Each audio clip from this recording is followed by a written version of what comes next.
नमस्कार प्रेक्षकांनो, मालिकेच्या आजच्या भागामध्ये आपल्याला पाहायला मिळणार आहे हर्षवर्धनच्या पुढे कोणताच पर्याय नाहीये, त्यामुळे आपण स्वतःच जाऊन शौर्याला घेऊन आलं पाहिजे हे सगळं त्याच्या डोक्यात चालू असतं.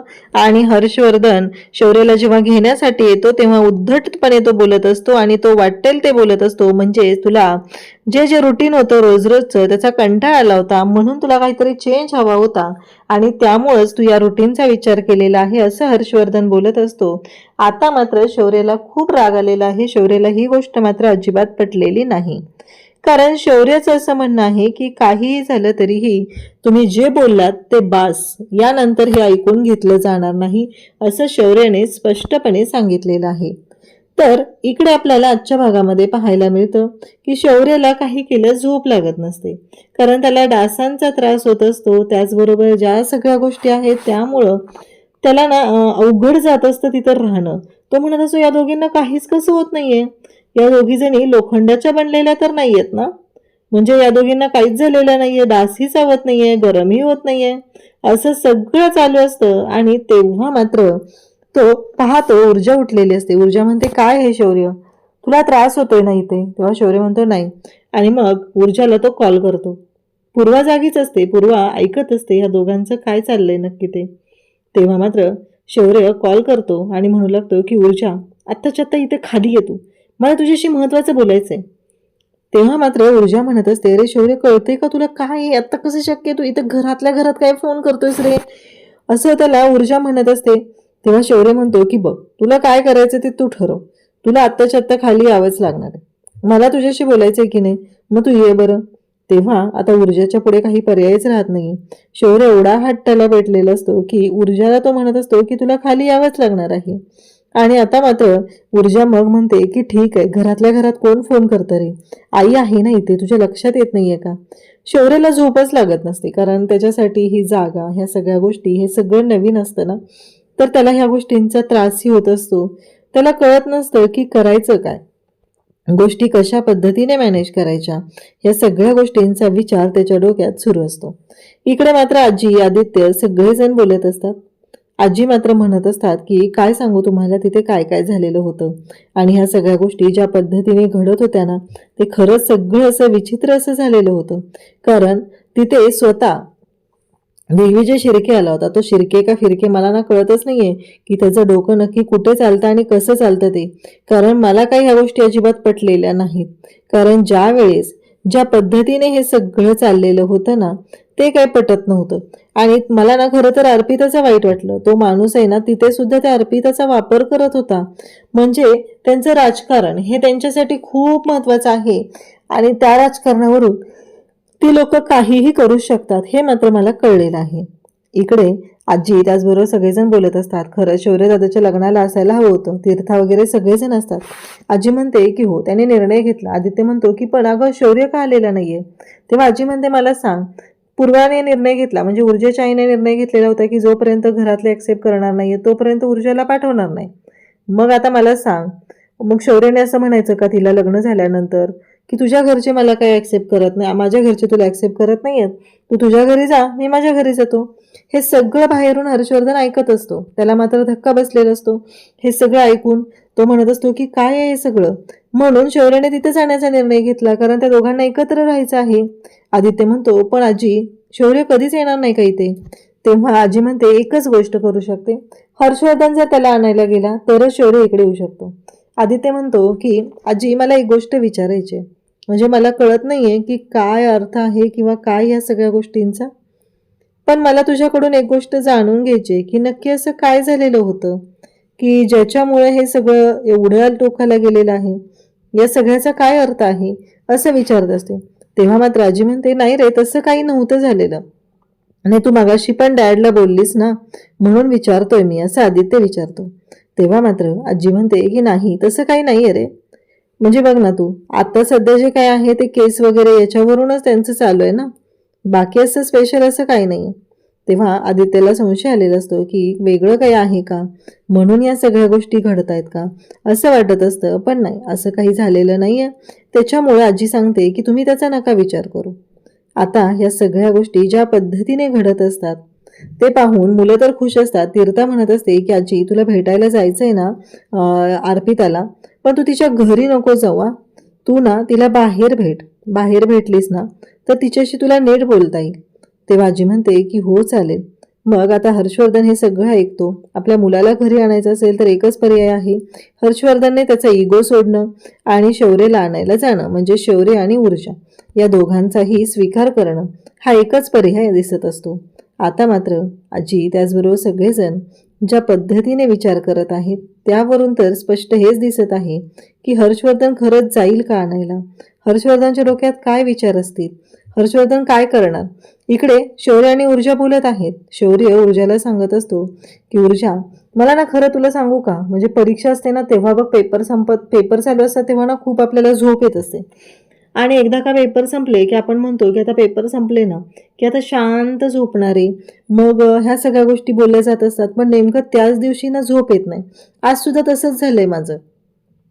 तेव्हा ऊर्जा म्हणत असते पण शौर्य आपल्याला सकाळी लवकर उठायचंय. शौर्य म्हणतो पण मी काय करू, मला कळतच नाहीये. मग ऊर्जा म्हणते की शौर्य मला वाटत होतं की तू इथं नाही राहिलं पाहिजे, बघ ना तुझ्यासाठी हे सगळं कम्फर्टेबल नाहीये. तेव्हा शौर्य म्हणतो असं काय करतेस, मला सांग, मला सगळ्या गोष्टी जाणून घ्यायच्यात. तू लहानाची मोठी कशी झाली, तुला काय आवडतं काय नाही आवडत. उद्या ना तुला माहिती आहे का, बाबांची स्कूटर आहे ना ती छान मी पुसून घेणार आहे आणि त्या स्कूटरवरून ऑफिसला जाणार आहे. त्याचबरोबर येताना भाजी आणणार आहे.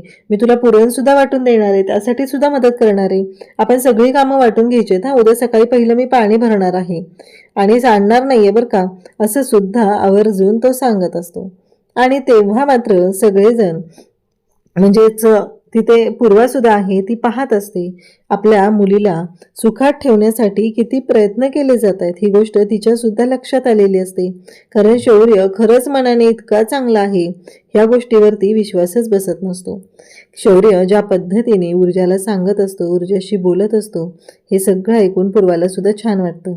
तेव्हा ऊर्जा सुद्धा म्हणते की अरे शौर्य, मला खरंच ना म्हणजे कळतच नाहीये, इतका कसा गोड आहेस रे तू. शौर्य म्हणतो की मला ना तुला पूर्ण सुखात ठेवायचंय आणि तुला थोडं कसं मी इथे कायमस्वरूपी ठेवणार आहे. मला माहिती आहे ना, मुलींसाठी लग्न झाल्यानंतर सासरला जाणं मान्य, त्यांना थोडं वाईट वाटत असतं, पण सासरी जाणं हे एक त्यांच्यासाठी खूप छान गोष्ट असते. त्यांच्या हक्काच्या घरात जाणं असतं. लवकरच मी सुद्धा तुला तुझ्या हक्काच्या घरात घेऊन जाणार आहे. आपण दोघांनी इथे एक काम करायचं. माझ्याकडे लॅपटॉप पण आहे, मी तो लॅपटॉप मागवून घेईल. तो मी स्वतः घेतलाय हा, असं सुद्धा तो आवर्जून सांगतो. त्यामुळं अजिबात विचार करायची गरज नाहीये, असं त्याचं म्हणणं असतं. आणि त्या पद्धतीने तो रिॲक्ट होत असतो. इथे आपण डेस्क टाकूया, तू इथे बसायचं मी इथे बसायचं आणि आपल्या दोघांचं काम सुरू करायचं. म्हणजे शौर्य एवढ्या छान पद्धतीने ऊर्जाला समजून घेत आहे हे पाहून पूर्वाच्या डोळ्यात आनंदाश्रू आलेले असतात. तिला खूप छान वाटत असतं. तिचं असं म्हणणं असतं की खरंच माझी ऊर्जा खूप नशीबवान आहे, तिला शौर्यासारखा नवरा मिळालेला आहे. शौर्य आणि ऊर्जा दोघेजण गप्पा मारत आहेत. शौर्य ऊर्जाला म्हणतोय की खरंच मी खूपच नशीबवान आहे, म्हणून मला तुझ्यासारखी बायको मिळालेली आहे. तो तिची स्तुती करत आहे. तर ऊर्जा देखील त्याला म्हणते, खरंच एखादा व्यक्ती कसं काय इतका प्रेम करू शकतो, मला कळत नाही की तू माझ्यावर इतकं प्रेम कसं काय करत होते. तेव्हा तिचा हात हातात घेऊन शौर्य म्हणतो, हे बघा मॅडम, यामध्ये काय रॉकेट सायन्स नाही आहे. जर का आपल्या समोर इतकी छान व्यक्ती असेल की जिच्याकडं फक्त बघत राहावंसं वाटतंय, तर तिच्यावर प्रेम करायला आवडेलच ना. असं तो तिच्याशी गोड गोड बोलत असतो. पण तेवढ्यात त्याला त्याच्या वडिलांचं वागणं आठवतं आणि तो म्हणतो, मला माहिती आहे माझ्या वडिलांमुळं तुम्हाला खूप त्रास झालेला आहे, पण मी त्यांच्या वतीने सॉरी म्हणतो. पण ह्या सगळ्या गोष्टी लवकरच नीट होतील. पण माझे वडील आहेत ना, त्यांचा एक प्रॉब्लेम आहे आणि तो म्हणजे इगो प्रॉब्लेम. त्यांना खूप इगो आहे. तो इगो जर का त्यांच्या आयुष्यातून निघून गेला ना, तर खूप काही चांगलं होऊ शकतंय. मी त्यांना समजावून सांगण्याचा प्रयत्न केला असता, पण ते माझा एक शब्द देखील ऐकणार नाहीत, ही गोष्ट मला माहिती आहे. ऊर्जाची आई सर्व काही ऐकत असते, कारण तिला माहिती आहे हर्षवर्धनचा स्वभाव कसा आहे ते. तो किती हेकेखोर आहे हे चांगलंच तिला माहिती आहे. त्यामुळं ती त्या दोघांच्यामध्ये काहीच बोलत नाही. त्या दोघांचं एकमेकाचं जे बोलणं चाललेलं आहे ते तसंच चालू असतंय.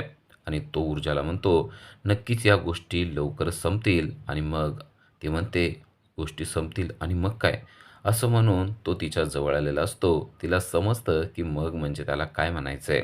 त्याने तिचा हात असा घट्ट धरून ठेवलेला असतो आणि तो म्हणतो, म्हणजे सगळ्या गोष्टी व्यवस्थित झाल्या, की मग मी असा तुझ्या जवळ येणार आहे, असं म्हणून तो तिच्या जवळ येतो आणि लगेच ऊर्जा त्याला लांब सरकवते आणि म्हणते, "आपण कुठे आहोत कळतंय ना?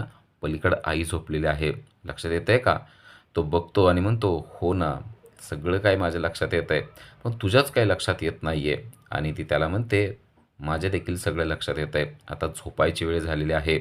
उद्या पूजा आहे माहिती आहे ना?" तो म्हणतो, "हो, मला सगळं माहिती आहे, पण तुलाच सगळं काही कळत नाही असं वाटायला लागलेलं आहे."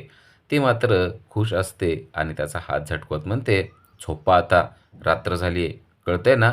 असं म्हणून ती जात असते. तेव्हा तो तिची उशी देखील स्वतःच्या बाजूने ओढत असतो आणि तिला देखील ओढण्याचा प्रयत्न करत असतो. पण ऊर्जा मात्र त्याचं काहीच ऐकत नाही. ती शांतपणे बेडवर जाऊन झोपते आणि त्याच्याकडं एकटक पाहत राहते. शौर्य देखील तिच्याकडं एकटक पाहत राहतो. शौर्यला खूपच आनंद झालेला आहे. त्याच्या आयुष्यातला अतिशय महत्त्वाचा टप्पा त्याने पूर्ण केला आहे असं त्याला वाटतंय. त्याच्या आयुष्यातला सगळ्यात चांगला निर्णय त्याने घेतला आहे असं त्याला वाटत आहे. पण हे सगळं हर्षवर्धनला मात्र अजिबात वाटत नाहीये. हर्षवर्धन नुसता पिसाळलेला आहे. तो झोपत नाहीये. रात्र उलटून जात आहे तरी देखील तो इकडे-तिकडे फिरत आहे आणि आता त्याचंच मन त्याला बोलू लागलेलं आहे. "काय हर्षवर्धन, हरवलं ना तुला त्या ऊर्जा शिंदेनं? अरे कसला डावपेच केला तिनं कळलं का तुला? तू तिला त्रास दिलास ना, आता ती बघ तुला कसा त्रास देते इथे. आता ती तुझ्या घरात शिरणार आणि तुला या घरातून सळो की पळो करणार. तू जसं त्यांना केलतंस ना, तसं ती तुला करणार आणि ती तुझा बदला घेणार." हर्षवर्धनचं मन स्वतःलाच बोलत आहे. चिडलेला हर्षवर्धन स्वतःशीच बोलतोय, "असं काहीच होणार नाहीये. मी माझ्या मुलाला तिकडून घेऊन येणार आहे." तो म्हणतो, "म्हणजे? तू त्यांच्या घरी जाणार आहेस आणि काय करणार? ऊर्जा शिंदेच्या हातापाया पडणार का? हां, जा, जा. तुला तेच करणं गरजेचं आहे." तेव्हा परत एकदा तो म्हणतो, "नाही, मी त्यांच्या घरी नाही जाणार आहे." हां, त्याचं मन म्हणतं, "हो, तू त्यांच्या घरी पण नाही जाणार आहे. तू शौर्यला माघारी पण घेऊन येणार आहे." अरे कशा घडणार आहे त्या सगळ्या गोष्टी? शौर्य येणार आहे का असा माघारी? आता शौर्य गेलाय असं समज. तुला जो एक मुलगा आहे ना, तोच फक्त राहू दे. आता दुसरा मुलगा तुझा मेलाय असंच समज तुझ्यासाठी. असं म्हणल्यानंतर हर्षवर्धन चिडतो आणि म्हणतो, "काही जरी झालं तरी मी माझ्या शौर्याला माघारीच घेऊन येणार आहे. त्यासाठी मला काही जरी करावं लागलं तरी मी करेल." त्याचंच मन त्याला बोलू लागतं, "म्हणजे म्हणजे काही करायला तू तयार आहेस ना? मग जा आणि त्या ऊर्जा शिंदेचे पाय धर आणि तिला म्हण की माझ्या मुलाला सोड असं म्हणून तिला घेऊन ये." असं म्हणल्यावर हर्षवर्धन चिडतो आणि जोरात आदळापट करायला लागतो आणि म्हणतो की "मी अजिबात तिचे पाय धरणार